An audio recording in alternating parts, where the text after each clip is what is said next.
Good afternoon or morning or whatever it is, wherever you are in this great country or world of ours. I am Terrence Shipman. Welcome to Mr. Shipman's class. I am here with the beautiful and talented Miss Prudence Williams. Hi, everyone. How are ya? All right, great folks. Our topic for today will be the art of teaching, career teachers. I really love this topic we'll get ready to attack and go into. Miss Williams, do you think is the very first thing teachers need to have if you are going to call yourself a career teacher?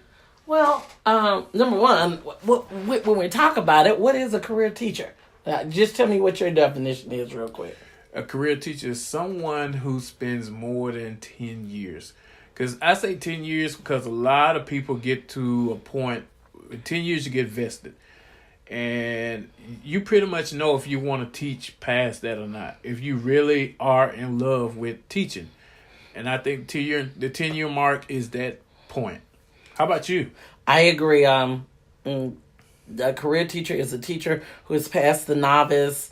I'm fresh out of college. I have a wonderful wealth of incredible ideas that are not always practical.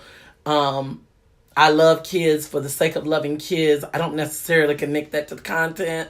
They're past the 5-year teacher who is kind of calmed down and is starting to deal with the realities of what education really is and what those little people sitting in those desks in front of you really or need. Big people. Some of them are big people. Yeah, what they really need from you. And they're also understanding the politics of education, because education, whether you believe it or not, is a political landmine. And if you don't understand the politics of what you're doing, you can step on a landmine and destroy your career very easily. So I do believe 10 years is a good marker of, okay, I'm here to stay. I'm a career teacher. I'm going to be one of the teachers in my system, maybe in the world, that makes big changes. Absolutely agree. One of the first things I think you have to have, and I'm a big component of this, is a love of children. Yes. And trust me, when you teach, you're going to come across that child that misbehaves all the time. Parents that just drive you absolutely crazy who swear their child is the best child, or you're not giving a child enough. Or you're giving them too much work. Right. And you have that special ed child who you have to give special attention. But you're wrestling with that because sometimes the parents don't want that label or want that help. I mean, not even say label. Want you to give them that extra help. Or, like I have, for example, in the last couple of months, have come across a couple of my students who don't want to be in special ed anymore. They fight it and say, hey, I'm smart enough to get out of here. And I want to say, hey, you are, but we have to finish doing what we're doing. Gotta follow the law. Yeah. You also have to deal with, because I teach on the other end of the spectrum, the gifted kid. The kid who walks in and truly may understand the content at a higher level than you. Their IQ, their abilities are so phenomenal that sometimes they are hard to reach and hard to teach. And then my favorite kid is the hateful kid, and I find a lot of them in the gifted program, unfortunately. Mm-hmm. These are kids who resent the very nature of education and desire it to be different and think you, the teacher, in their youthful innocence, have the power to change the way the education system runs. And really, most teachers do not have that power. You're told to do it a certain way for a certain reason, and you do it that way. And it's hard. And then our favorite, the spoiled child. Right. Their parents have given them everything. They are the delight of every adult in their world, in their home world. And they come to school and they expect the whole school system to revolve around them. And you would think that would stop after elementary school, but no, it doesn't stop. It does not. It keeps going all the way to high school, and I'm not going to say college. I think that's the point where it hits. Actually, I've talked to several professors who say, yeah, they're there too. They're there too. Oh, God. Well, one thing I think we both will agree is you don't have to like every child that walks into your classroom. You don't have to like every young adult that walks into your classroom for the ones who teach older kids. But you must love them all. You must love them all for exactly who they are. I agree. You just have to. It's again a love for teaching. How about just a love for humanity too? Right. That you're sitting down doing a job, you know you're having an impact on people's lives, multiple lives. Because when you take upon that child, you take the parents, the grandparents, whoever is the caretaker of that child, you affecting all of them as a teacher. And you really just have to love what you're doing. I ain't say you like it every day. Nope, you will not like it every day. In fact, unfortunately, you may even go through long stretches of really disliking what you're doing. But at the end of the day, if you know you're there out of the love of kids and wanting to understand, and you understand, and this has been really profound in my teaching career, getting this understanding, and this is when I realized I was becoming a career teacher. These little people, I teach 6th grade, 11 through 15-year-olds. Mm-hmm. And I tell young teachers now, don't take it personal, the things, the little hateful child or the spoiled child or the arrogant child or the child who has absolutely no interest in learning in the 7th grade. Don't take it personal. I promise you, teach 10 years. And that 12-year-old will turn into a 22-year-old who is graduating and will come back and see you and knock you off your feet because they grow up. And they become amazing people. I know. I have, as I mentioned before, we have a Facebook group called Team Shipman, which you are welcome to join. That tons of my former students and parents come back to me. And it's a few who I was like, you really got on my nerves when I taught you. But they are doing fantastic now. Great things, amazing things.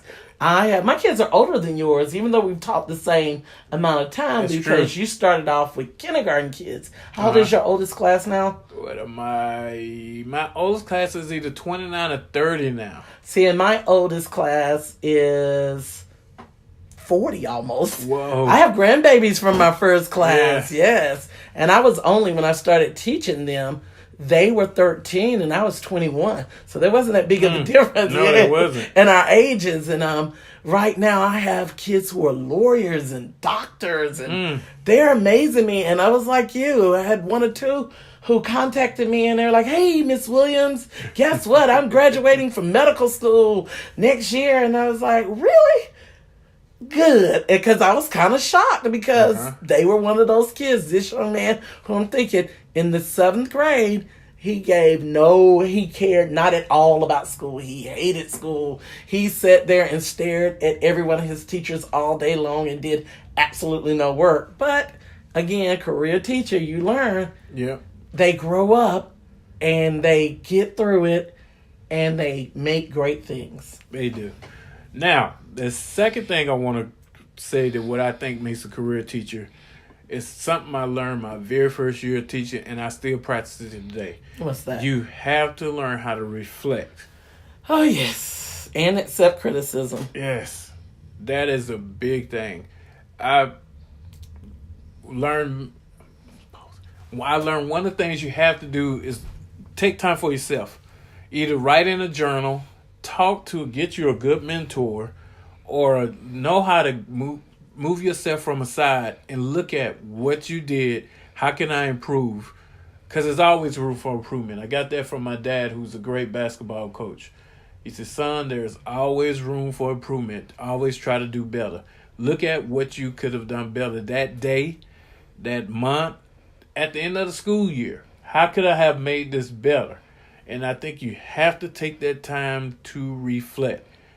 Criticism, yes, you have to learn how to accept criticism. It's hard. I'm not going to say very hard. It is hard. Especially when you're a young teacher and you are full of amazing ideas. And redirection. Not only do you have to accept criticism, one of the things I see with young teachers is they struggle with redirection. And what I mean is they all have this really elaborate plan. I want to build a simulation of Shakespeare's world back then, and I want to make it life-size and let the kids walk through it. And veteran career teachers will look at them and go, that's a great idea, but we're not going to be able to do that. And they really get frustrated. And you know, you don't want them frustrated. They have to learn to take redirection. We're not saying, no, don't do it. We're saying the funding, the time, the curriculum. You gotta stick to the standard. You gotta stick to the standard. You gotta make this work. We gotta do this in a framework that works for the school. Because at the end of the day, it may be a great project, but we gotta make sure that it supports what we're getting paid to do.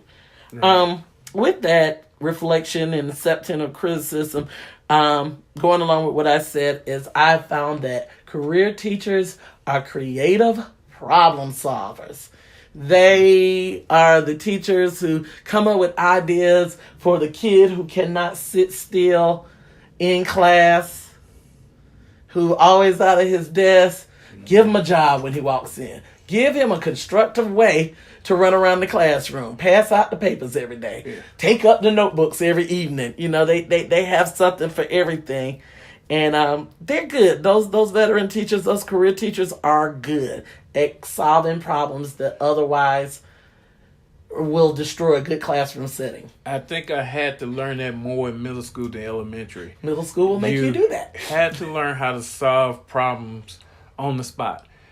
I realized that each class had to be taught different. I might have only had 3 minutes when they're changing classes. How was I going to change this lesson? Because it didn't work first period. So I got to get ready for second period, make the adjustments, go in there and teach it. You have to think fast on your feet. Right. In middle school, I've worked with high school a lot. I'm actually a certified high school teacher. I've never formally taught them, but I've worked with high school quite a bit. And what I find is high school is a whole lot more flexible than middle school. The kids, they go with the flow better. Middle school kids just melt down. When it doesn't feel good, they don't make it easy. And so you were right. In middle school, I'm not sure about elementary. Little people kind of scare me. They do. But I know with middle school, you're right, that being able to adjust rapidly, and you may have 4 classes with 4 different distinct personalities, and one lesson will not cut it 4 times for them because they are so different innately that you have to actually come up with 4 ways of presenting the exact same thing. I also find that with this reflection and acceptance of criticism in today's brave education world, a career teacher has to know how to constructively fight for themselves. I've known so many teachers who have been told that they weren't doing a good job teaching. Their scores weren't good. Their evaluations were poor because their scores on their state testing, benchmark testing, county or district-wide assessments were low. And they felt truly attacked. They were attacked. They're telling you, I got kids in my class who do not speak the language, who do not speak any of the language that I'm teaching in. I'm not allowed to present I can't and I am not allowed to present materials in their native language. Or you have 3 or 4 kids with either 504s, IEPs, some type of problem, and they all in the same class. They're not spread out. Many times it's more than 3 or 4. It's 8 or 9 or 10. And then you may have kids who are chronic behavior problems. They don't have an IEP, but they have a lot of office referrals, a lot of phone calls home, and the parents are not supportive. Or the parents don't answer the phone. Well, that would be unsupportive. The parents are non-existent. Like, this kid's raising himself. Right. And the kid knows there's no true consequence. They also know how to play the game. They know the exact point on the behavioral continuum that they can go to and only get ISS or a day or 2 of suspension. They know the system. They're smart kids for the most part. Yes, they know the system well enough to know how not to get kicked out. And these aren't kids that are violent in nature. They are just classroom disruptions, yelling out, throwing paper, just the nonsense, silliness. And it goes from kindergarten to 12th grade, these kids. Ms. Williams, tell me how, because I think a lot of people probably listen to this and say, all right, Dr. Shipman, how can we fight for ourselves? Well, first of all, become a wonderful and accurate document keeper. When I've taught in an alternative school, I taught in a school where all the kids were chronic behavior problems or severe behavior problems and had been put out of the regular strand of education and moved to an off-site setting where they were being schooled in small group setting. And one of the first things I learned is to create a notebook with every kid's name on it. And as the behavior happened, write the date, the time, what was going on, make quick notes about what the kid asked Bobby not to throw paper across the room. Asked him 3 times. He continued. Sent email to parent. I would tell in that documentation vein, I'm not against phone calls. I actually think they're very helpful sometimes. But whatever you say in a phone call, follow it up with an email. Paper, they can be printed and preserved for the rest of your life. And there's never a question about what you said and what the parents responded. It's typed. It's there. It's just a matter of going back and printing. With the documentation, whenever you send an email to a parent, copy it to an administrator. I don't know an administrator who would say, hey, stop copying me those emails. They're getting on my nerves. Yeah. Most of them don't even look at it. The point is, when the parent comes up, they're not going to come to you when it goes bad. They're not going to come to the teacher and say, after you've emailed them 5 times and y'all had 5 weeks worth of email, when they get sick of it, they're going to the administrator or over the administrator's head to the Board of Education. You need your documentation. That's not the point where you want to be running around trying to find what you said. You want to be able to say, hey, I sent all of that, what I sent to them, to you. And all the principal has to do is run a real quick search. And they can say, ma'am, the teacher called you 5 times and told you. She emailed you 5 more times and told you. I don't really know what you want from us unless we're going to sit down and work this out, because the teacher's working within what they can. I find that most school systems have really good documentation tools, and a lot of teachers just won't use them. One of the things I want to tell teachers how to fight for yourself is make sure you know the teacher handbook. Yes. The teacher handbook and the state handbook. Yes. Know your rights as a teacher. Know what is required of you and the administrator. Because there will be administrators, none of mine either. But there will be administrators who will tell you to do something. Also know what the parents' accountability and responsibilities are. There's a misconception in education, particularly with young teachers, that parents don't have to do anything. I think elementary teachers are a lot better at this than middle school and high school, because you're given babies. Right. And it is simple things as bring your child a change of clothes. And when the parent is mad that you let my child sit up here in a towel for 5 hours, the handbook says all kids should have a change of clothes at all times. Right. I sent a note home saying that they had soiled their clothes on Tuesday. It is the following Tuesday and you've not sent another change of clothes. You must hold the parents accountable and the administrator accountable. And make sure you know what you're accountable for. So those things. So right now we're saying you got to love kids. You got to reflect. I think another thing that a career teacher must have is their performance. I cannot tell you the number of days, the number of weeks I've jumped in front of a class and performed. I was a Shakespearean actor teaching physical science. I was humorous. I was delightful. I had drama. I had charisma, everything. I was going at it because you have these little people who by the end of first grade don't like it. I think the performer part I have done, especially on the elementary level. I've taught pretty much I taught kindergarten, 2nd, 3rd, 4th, and 5th. Well, 5th, not 4th.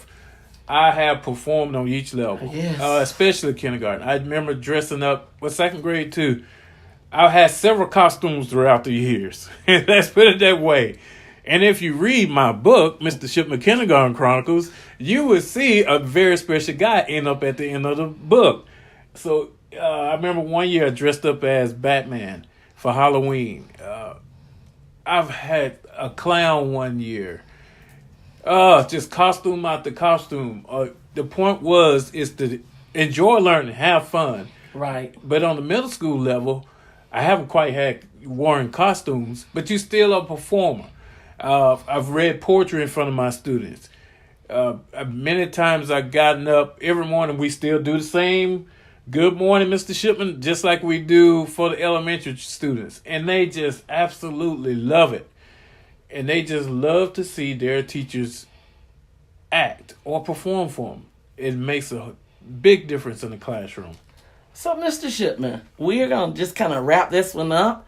And if you love teachers, if you feel like you can take some criticism and reflect on yourself as a teacher, an instructor, a coach, a manager of a classroom, and if you can perform, if you can bring it every day, or at least 3 days a week, I think if you can bring it 3 days a week and make the lessons exciting, entertainment, relevant, you might just be able to make it to a career teacher status. I think we need to get more teachers to that 10th year. We can get them past that 10th year, we'll be okay. Okay, so we're going to kind of move along now. Every session you do questions from that you received from fans out there. Well, we have a question from Shamari Bisworth, and it's a good question. It says, how do you handle bullying?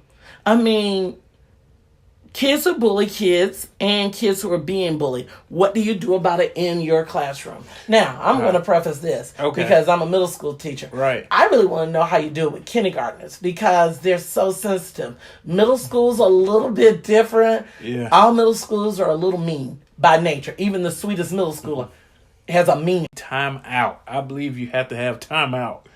It gives you time to reflect and calm down. It gives the child time to reflect and calm down. So that's how I handle it on the lower level, especially on the kindergarten level. You have to address it the first week of school and just watch them and constantly say, we keep our hands and feet, no name calling. I still say no name calling today. Yeah, middle school do call names. No name calling, and just be there and watch them. And constantly reflect positive behavior. And in middle school, I would say very much the same thing. First, we establish the expectation. We will not hit. We do not talk about each other. We do not talk over each other. And and I tell my students, because middle schoolers, like I say, generally have a mean streak. If you must pick at someone, aim it at Miss Williams. She can handle it. And I deliver back. And so most of the times they recognize the only person they can pick at in my classroom is me. And when they do that, I'm generally a good spirit and I take it. I recognize sometimes the bully has to let it out. And if I need to get bullied a little bit, I can handle it and I can stand up for myself. All right. Ms. Williams, what's the next question? Well, this comes from a teacher, Miss Reedsville. And she says, how do you give her some advice, and it kind of goes with the bullying, about dealing with stressful moments with kids. I guess she means when you're just tired of them. And like you said, anybody who tells you they didn't get a moment where they just didn't feel like dealing with the kids, they are not telling the truth. No, they're not. Well, I'm going to reflect on the elementary, and I'll let you reflect on the middle school. On the elementary level, again, I believe in that timeout seat. It helps out a great deal. Kids do not like having to sit in timeout, or when you go to recess, they have to sit in timeout for maybe 5 or 10 minutes. That really helps out a great deal because I think every day, every child was looking forward to going on the playground and getting to recess, and then all of a sudden you're like, oh, what? I forgot I did that. No, yes, you did this earlier. Come on over here and sit with me. And that helps a great deal with classroom management. And if rarely do we have to have a child go to another class and take time out, but sometimes if it gets to escalate to that point, we will. Just to have them take a time out away from their friends, their normal environment. Other than that, that's pretty much it. And as a teacher, again, you might have to take a time out. And it's okay to say that. It's okay for you to take that time and say, hey, I need a minute to get myself together. Because even a 5-year-old, a 6-year-old might put you in a position where you're like, whoa, did you just say that? Or did this just happen? Or I've told you this 100 times and you're still doing it. Just take a break. And it's okay, especially if you have a paraprofessional in the room. Take a break. Go get a Coke, as I say. I mirror your response in middle school almost word for word, except in middle school, because middle schoolers are very smart. And they have, unlike elementary schools, middle schools have learned to be very observant of their environment. And a lot of times it's not even about you or the behavior. It's about the other kids and getting attention. Middle schoolers have discovered themselves, and they've discovered that they have an impact on their environment in a major way. And because of that, a lot of times when you have to have an incident that's stressful with you and a middle schooler, the best thing to do is to remove them from the room. Generally, middle schools work on teams, find another teacher who has strong enough management that they can take a kid in and let them go sit over there.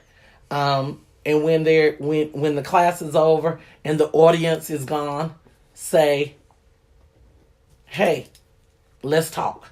And go talk to that kid one-on-one privately. No audience. You can be honest. They can be honest and work it out, and don't let things fester with middle schoolers. They bring it back the next day. And the other thing, in closing, I think we'll both agree, every day is a new day for every kid. I find that one of the things, going back to our original topic, career teachers learn really quick in that reflection is every day is a new day. Monday, little Terrence came in and he was just a mean, hateful little child. He broke your rulers. He did it maliciously. He did it on purpose. You removed him from the classroom. You called his parent. Tuesday, little Terrence walks in. Give him a fresh shot. Give him a fresh chance. Every day is a new day. So, Dr. Shipman, any other closing comments? No other closing comments, and we're going to wrap up the show. It's been a delight, again, talking with you, and hey, we are actually making a good show here. And I hope that you spread the word, let all your friends know about it. We'll be glad to have you come aboard. And one other thing, if you have questions for Dr. Shipman or me, Prudence Williams, please don't hesitate. Go to TerrenceShipman.com and let us know what you want to hear. Let us know what you want to know about education and teaching and the little people who will rule the world one day. Thank you so much, Dr. Shipman. And in closing, as I would do every time, remember, you are special, you are smart, and you are somebody. Thank you very much, and have a delightful evening. Bye. Mr. Shipman's class, Mr. Shipman's class. Mr. Shipman's class, Mr. Shipman's class. Mr. Shipman's class, Mr. Shipman's class.